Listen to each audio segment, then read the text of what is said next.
کہ عدالت مدعا علیہ کے خلاف حکم جاری کر سکتی ہے یا اس کا حق دفاع ختم کر سکتی ہے۔ لیکن یاد رکھیے گا، ایک اہم بات ہے کہ حق دفاع ختم ہو جانے سے مدعا علیہ کا تاریخ پیشی کے اوپر پیش ہو کر پروسیڈنگز کو چلانے کا حق ساقط نہیں ہو جاتا کہ وہ پیش ہی نہ ہو، ٹرائل میں کا وہ حصہ بنے گا۔ وہ کسی بھی تاریخ پیشی پر پیش ہو کر اس مرحلے پر اپنے خلاف ہونے والے دعوے کی پیروی کر سکتا ہے، یہاں تک کہ وہ مدعی جو گواہان اس کے خلاف لے کے آیا ہے اس گواہان پر کراس ایگزامینیشن بھی کر سکتا ہے۔ اور جواب دعویٰ میں مدعی کے کسی مطالبے سے انکار کرنا ہے تو واضح طور پر ریزنز کے ساتھ، لاجکس کے ساتھ کرنا چاہیے، کیونکہ اگر غیر واضح انکار ہے اپنے دفاع کے اندر تو سمجھا جائے گا کہ غیر واضح بات کر رہا ہے مدعا علیہ، بات تو کلیئر نہیں ہو رہی ہے، اٹ مین مدعا علیہ نے مدعی کا دعویٰ قبول کر لیا ہے، تسلیم کر لیا ہے۔ اور اگر سیٹ آف کا معاملہ ہے تو مدعا علیہ کو سیٹ آف کا مطالبہ اپنے ڈیفنس میں، اپنے جواب دعویٰ میں کرنا ہے، اور اس کا جو سیٹ آف کا مطالبہ ہے کہ میں نے بھی اس سے اتنے لینے ہیں، وہ اس پلینٹیف کے اگینسٹ اس مدعا علیہ کا دعویٰ کنسیڈر کیا جائے گا، یعنی جو حیثیت اس کے دعویٰ کو، مدعی کے دعویٰ کو حاصل ہے، وہی جواب دعویٰ میں سیٹ آف جو ہے اس کا مطالبہ عرضی دعویٰ کے برابر ہے مدعا علیہ کی طرف سے۔ یہ عذر جو ہے صرف زر نقد کے دعوے میں لیا جا سکتا ہے، اور اس رقم کا جو قانونی طور پر مدعی کے ذمہ مدعا علیہ کو واجب الادا ہے، وہ رقم محسوس ہے 50,000، لاکھ، 2 لاکھ، کروڑ، 2 کروڑ، جو بھی ہے۔ اور اگر دعویٰ میں ایک سے زیادہ پلینٹیف ہے تو سب کو وہ اوبلیگیشن ہے، سب کو واجب الادا ہو جو بھی معاملہ ہو سیٹ آف کے اندر۔ اب سیٹ آف کا مطالبہ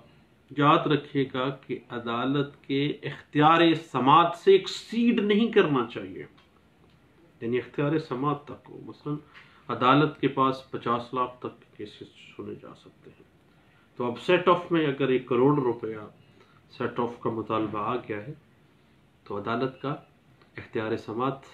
ڈیلیپیڈیٹڈ ہو گیا۔ اب عدالت کو فرض کریں 5 لاکھ کی مالیت کے دعوے سننے کا اختیار ہے، فرض کر لیتے ہیں، سیٹ آف کی رقم اس 5 لاکھ سے زیادہ ہے، لیکن مدعا علیہ کو اختیار حاصل ہے کہ دعویٰ کو عدالت کے اختیار سماعت کے اندر لانے کے لیے زائد رقم سے دستبردار ہو جائے۔ اگر وہ ہو جاتا ہے دین وہ جو رقم اس نے سیٹ آف کے وقت مطالبہ نہیں کیا وہ بعد میں نہیں کر سکتا، کیونکہ set off is equal to a plaint. بڑی نکتے کی بات ہے، یہ چھوٹا سا نکتہ ہے، میرے جیسے نالائق بندوں کو بڑی دیر بعد سمجھ لگی تھی۔ اس کے بعد اب ریٹن سٹیٹمنٹ کے اندر سیٹ آف اور کاؤنٹر کلیم میں کچھ ایسا معاملہ آ جاتا ہے کہ امبیگوٹی کریٹ ہو جاتی ہے، اور بطور ایک سیول پریکٹیشنر کے یہ امبیگوٹی کو ہر روز سامنا کرنا پڑتا ہے، دماغ عرق ریزی کرنی پڑتی ہے، اور میرے جیسا نالائق بندہ زیادہ پرابلم فیل کرتا ہے، بتاتا کوئی نہیں ہے۔ تو بعض دفعہ یہ کہا جاتا ہے کہ مدعا علیہ جواب دعوے میں کاؤنٹر کلیم کے طور پر سیٹ آف کا مطالبہ کر سکتا ہے، لیکن یاد رکھیے گا کہ قانونی طور پر سیٹ آف میں اور کاؤنٹر کلیم میں ہینڈ آف ڈیفرنس ہے۔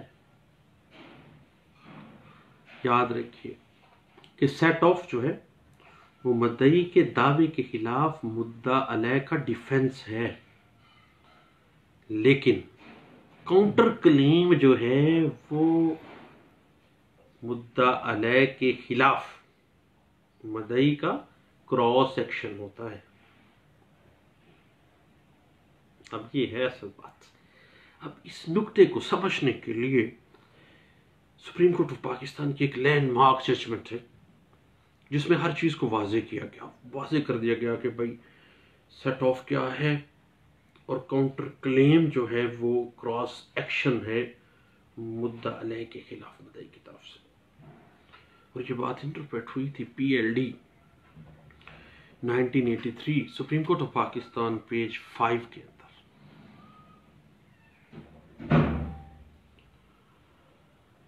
اور سیٹ آف جو ہے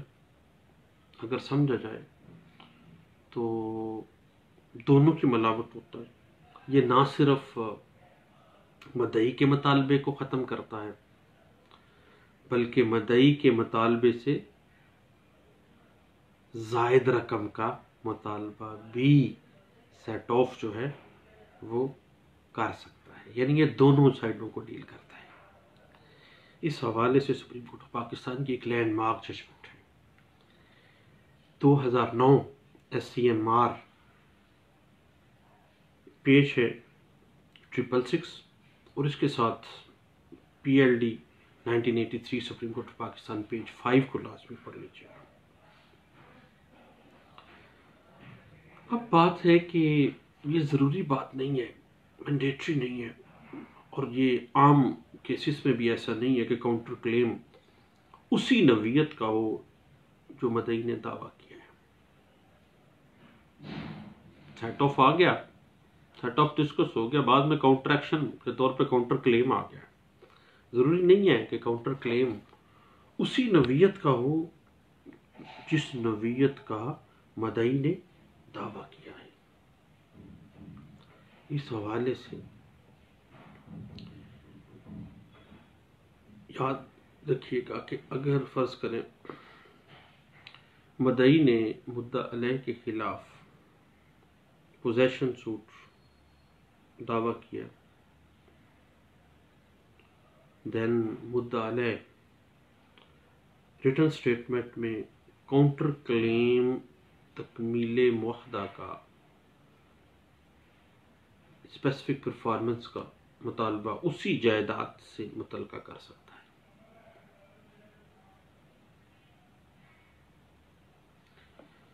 کیونکہ یہ مطالبہ جو ہے اس نے پوزیشن کیا، مدعا علیہ نے اسپیسیفک پرفارمنس میں آ گیا، یہ اسی کا کاؤنٹر کلیم ہے، ایک ہی ٹرانزیکشن ہے۔ یہ مطالبہ اسی ٹرانزیکشن سے پیدا ہوا ہے، جو معاملہ جو ٹرانزیکشن کی بابت عدالت میں کیس چل رہا ہے، اور سوٹ پراپرٹی بھی سیم ہے، جسے مدعی ایک زمین میں سے مدعا علیہ کے خلاف بے دخلی کا دعویٰ پوزیشن سوٹ فائل کرتا ہے، اور مدعا علیہ جو ہے اسی زمین کے متعلق اسی دعوے کے اندر کاؤنٹر کلیم کر رہا ہے اسپیسیفک پرفارمنس کے حوالے سے کہ میں نے تو جناب اس نے میرے ساتھ سودا کیا اور اب یہ مجھ سے قبضہ اس نے مجھے دے دیا تھا ایٹ دا ٹائم آف بیانہ، اور اب جناب یہ sale of agreement to sale کے میں لکھا ہوا ہے، اور اب یہ بجائے اس کے کہ یہ باقی پیمنٹ لے کے پارٹ پرفارم کرے، یہ تو مجھ سے قبضہ مانگ رہا ہے، اور وہ فوری طور پر کاؤنٹر کلیم کے طور پر اسی کیس کے اندر اسی عدالت کے اندر کیا کرے گا، کاؤنٹر کلیم کرتے ہوئے اسپیسیفک پرفارمنس میں آ جاتا ہے۔ اور یاد رکھیے گا کہ کاؤنٹر کلیم ایک پلینٹیف کے خلاف، مدعی کے خلاف کراس سوٹ تصور کیا جاتا ہے، یعنی سوٹ ہے، دوسری طرف کراس سوٹ آ گیا کاؤنٹر کلیم کا، اور دونوں کی جو ٹرائل ہے سیم اسی میں چل رہا ہے، ایک ہی سوٹ کے اندر چل رہا ہے۔ اس حوالے سے اس نقطے کی انٹرپریٹیشن پچھلے دنوں ایک اسلام پڑھنے کا اتفاق ہوا، بڑا مزیدار کیس تھا، یعنی الجھ گئے تھے اس کاؤنٹر کلیمز کے چکر میں۔ پڑھیے گا ضرور، PLD 1999 کراچی ہائی کورٹ کا فیصلہ تھا، اور پیج ہے 227 کے اندر اس بات کو واضح کیا گیا۔ اب میرے دوست سمجھتے ہیں کہ CPC 1908 کے اندر کاؤنٹر کلیم سے متعلقہ سیٹ آف کا ذکر نہیں ہے کہ مدعا علیہ یہ مطالبہ بھی کر سکتا ہے، چونکہ یہ جو ڈیمانڈ ہے، یہ جو مطالبہ ہے کاؤنٹر کلیم کا، یہ ایک سیول نیچر کا کلیم ہے۔ CPC میں نہیں لکھا ہوا کہیں بھی، CPC میں سیٹ آف کا ذکر تو ہے، کاؤنٹر کلیم کا ذکر نہیں ہے۔ چونکہ یہ مطالبہ دیوانی نوعیت کا معاملہ ہے، اس لیے عدالت دیوانی جو ہے اسی سوٹ کے اندر جو سوٹ مدعی نے مدعا علیہ کے خلاف کیا ہے، اس میں وہ اس کے مطالبے کو، چونکہ دیوانی مقدمہ ہے، دیوانی مطالبے کی روح سے سیم سوٹ پراپرٹی ہے، سیم پارٹی سے، تو اسی میں ہی اختیار سماعت ہو جائے گا، اس کو اختیار مل جائے گا۔ اس حوالے سے پڑھنے کے قابل ہے، ایک کیس لا بھی ہے، PLD 1982 پیج 38 ہے، 2002 CLC پیج ہے 1029 میں اس بات کو واضح کیا گیا تھا۔ اب کاؤنٹر کلیم کا جو مطالبہ ہے، اس کے اوپر فیصلہ جو آئے گا، اس کی لاجک کو سمجھیے گا کہ چونکہ CPC code of civil procedure کے جو جملہ قوانین ہیں، جملہ قواعد ہیں، جن کا اطلاق ایک پلینٹ کے اوپر ہو رہا ہے، انہی کا اطلاق انہی کی اپلیکیشن کاؤنٹر کلیم پر بھی ہوگی۔ میرا خیال ہے آپ سمجھ گئے ہوں گے۔ اس حوالے سے اگر سمجھ نہ آئے تو 1993 SCMR پیج 441 اس حوالے سے ہمیں گائیڈ لائن دے رہا ہے، 1988 MLD پیج 124 اس حوالے سے ہمیں کچھ گائیڈ لائنز فراہم کر رہا ہے۔ یاد رکھیے گا کہ کاؤنٹر کلیم میں سیٹ آف کی طرح مخصوص رقم کا ہونا ضروری نہیں ہے۔ کاؤنٹر کلیم کا دائرہ ڈیمیجز سے کنسرننگ بھی ہو سکتا ہے، جن کی وجہ سے ہمیں اتنے لاس ہوا، اتنی انجری ہوئی، اس کے اتنے ڈیمیجز بنتے ہیں، اور ان ڈیمیجز کا تعین ابھی ہونا باقی ہے۔ یاد رکھیے کہ اگر کاؤنٹر کلیم کے ذریعے مدعا علیہ کا مطالبہ مدعی کے دعوے سے ایکسیڈ کر جاتا ہے، بڑھ جاتا ہے، تو جو زائد رقم بنتی ہے مدعا علیہ کی،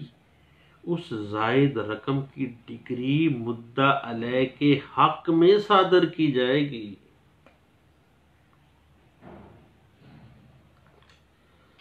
مدعا علیہ کاؤنٹر کلیم کا مطالبہ بجائے علیحدہ دعویٰ دائر کرنے کے اسی سوٹ کے جواب دعویٰ میں کر سکتا ہے، اور یہ مطالبہ مدعی کے علاوہ اس پراپرٹی یا اس ٹرانزیکشن سے ریلیٹڈ کسی دوسرے شخص کے خلاف بھی کیا جا سکتا ہے، جو مدعی کے ساتھ مطالبے کا کوئی دیندار ہے، اس ٹرانزیکشن کا کوئی مطالبے کا دیندار ہے، اور اس مطالبے کا ذکر جواب دعویٰ جو ریٹن سٹیٹمنٹ دی اس میں علیحدہ ہونا چاہیے۔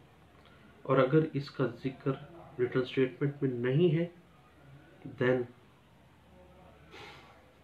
مدعا علیہ کو کاؤنٹر کلیم کا مطالبہ، اس کی داد رسی نہیں ملے گی۔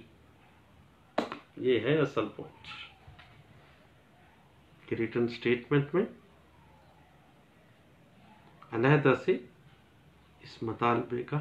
ذکر دینا ہے، اور اگر اس کا ذکر جواب دعوے میں نہیں ہے تو مدعا علیہ جو ہے اس کو کاؤنٹر کلیم کی جو ڈیمانڈ ہے، جو مطالبہ ہے، وہ نہیں دیا جائے گا۔ اس حوالے سے لینڈ مارک ججمنٹ ہے 1988 MLD پیج ہے 1248 میں اس بات کو واضح کیا گیا تھا۔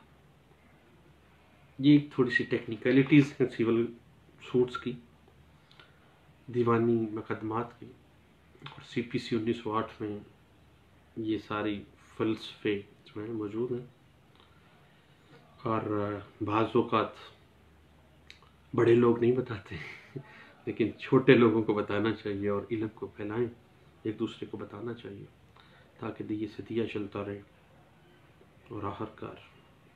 معاملات چلے جائیں۔ لیکن یاد رکھیے گا کہ وکالت پیسہ بنانے سے، جیب کالے کوٹ کی جیب بھرنے سے، اور ووٹ مانگنے سے، اور